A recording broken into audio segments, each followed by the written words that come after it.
एक शादीशुदा जोड़ा शहर से गांव जा रहा था। बरसात का मौसम था और सड़कें पूरी तरह सुनसान थी। गलती से वे एक कच्चे, पुराने और अनजान रास्ते पर मुड़ जाते हैं। बीवी कहती है, यह रास्ता कुछ अजीब लग रहा है। फिर पति बोलता है, जीपीएस तो यही रास्ता दिखा रहा है, लेकिन मुझे लग रहा है कि कुछ तो गड़बड़ है। थोड़ा आगे बढ़ने पर गाड़ी का टायर पंक्चर हो जाता है। आसपास कोई नहीं होता, बस पेड़ और चारों ओर सन्नाटा। अंधेरा होने ही वाला था और दोनों घबराए हुए थे। अचानक जंगल के अंदर उन्हें एक पुराना और टूटा फूटा सा घर दिखाई देता है। पति बोलता है, शायद उस घर से हमें कुछ मदद मिल सकती है। वे दोनों घर की तरफ बढ़ते हैं और अंदर दाखिल हो जाते हैं। जैसे ही वे घर के अंदर घुसते हैं, उनकी आंखें फटी की फटी रह जाती है। फर्श पर खून के धब्बे होते हैं और एक कोने में खून से भरी हुई बाल्टी रखी होती है। अचानक दरवाजा पीछे से जोर से बंद हो जाता है। जब वे पीछे मुड़ते हैं तो देखते हैं कि दो डरावने चेहरे वाले साइको कातिल उनकी ओर बढ़ रहे होते हैं। उनकी आंखों में जुनून और चेहरों पर शैतानी हंसी थी।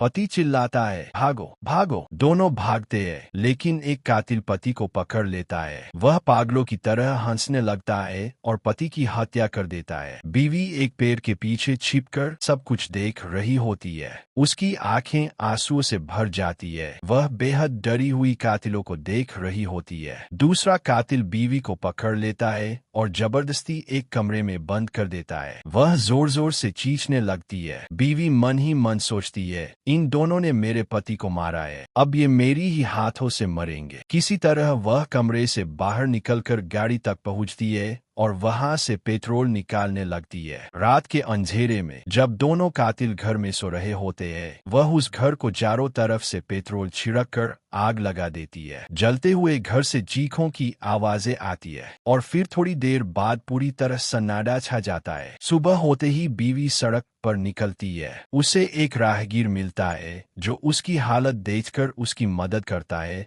और पूछता है कि उसे कहाँ जाना है। बीवी बोलती है, मुझे शहर जाना है, यहाँ सब कुछ खत्म हो चुका है।